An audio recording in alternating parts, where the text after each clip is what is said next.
Chapter 9, Rumors and Records. A week had passed since Rose awoke in Richard's guest room with no memory, no name, and no clue who she had once been. In that time, she had started to learn the rhythms of the quiet farming life, feeding chickens, gathering eggs, kneading dough under Richard's steady gaze. Her hands had learned their place. Her heart was still finding its way. She had begun to expect the little things, the second towel folded near the basin in the mornings, the way he always passed her the kettle before she could ask. It wasn't love, she wouldn't call it that, but something soft had taken root, something that made her breathe a little easier in his presence. It was early morning now, just after breakfast, and the two of them were walking the winding road toward the village. Mist clung to the grass in the shaded places, and the scent of tilled earth and damp leaves hung heavy in the air. They were headed to town, under the pretense of finding cloth for Rose. Marie had given her 2 dresses when she first arrived, but the spring festival was fast approaching, and Marie had declared she needed something of her own. "A dress that fits you like you belong here," she'd said with a wink. Rose hadn't argued, though she still wasn't sure how she felt about belonging anywhere. "Do you come to town often?" she asked as they crested a small hill, the village rooftops beginning to peek through the trees below. "Couple times a week," Richard said. "Sometimes more if something breaks." "What breaks?" He gave her a sidelong glance. "Everything. Fences, tools, hinges, bones, well, not mine yet, thank the stars." Rose let out a quiet laugh, surprised at herself. He looked at her when she did, and something about the way his eyes softened made her glance away quickly. They walked on, their steps falling into rhythm. The breeze picked up and brushed her skirt against his leg. She didn't move away. As they entered the village, the day stretched awake. A soft breeze lifted laundry from clotheslines, and a pair of children chased a wooden hoop down the cobblestone path, nearly tumbling into a merchant's cart. The smell of baking bread and herbs drifted from an open window, and Rose inhaled deeply. People greeted Richard with easy smiles. A few glanced at her with curiosity, not suspicion this time, but interest. Some even smiled knowingly, like they saw more than she understood. "Fabric first?" Richard asked as they reached a shaded stall lined with bolts of cloth. "Or the elders?" "Fabric," Rose said, her eyes caught by a deep blue pattern that tugged at something unnamed inside her. "Then we can stop by the hall."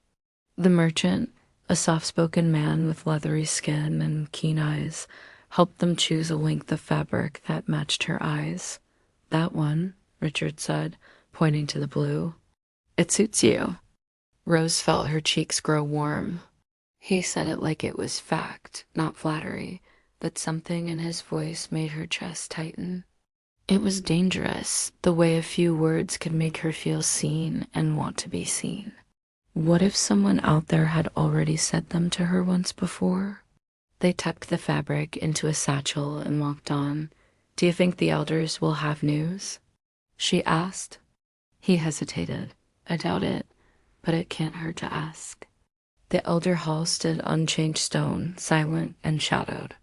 Inside, 3 of the 4 elders were present. Miriam was sharpening a quill. Rook bent over his ever-growing ledgers, and Dane sat with a mug of tea in hand. Elder Marta's chair sat empty. "Back again," Rook muttered without looking up. "Should I keep a cot ready for you too?" Richard grinned. "No need. We're just checking in." Miriam's sharp gaze flicked to Rose. "You're looking stronger." "Thank you," Rose replied. Her voice was quiet but steady. "I'm trying. We've had no new word," Dane said. "No travelers missing. No girls gone astray. No one matching your description."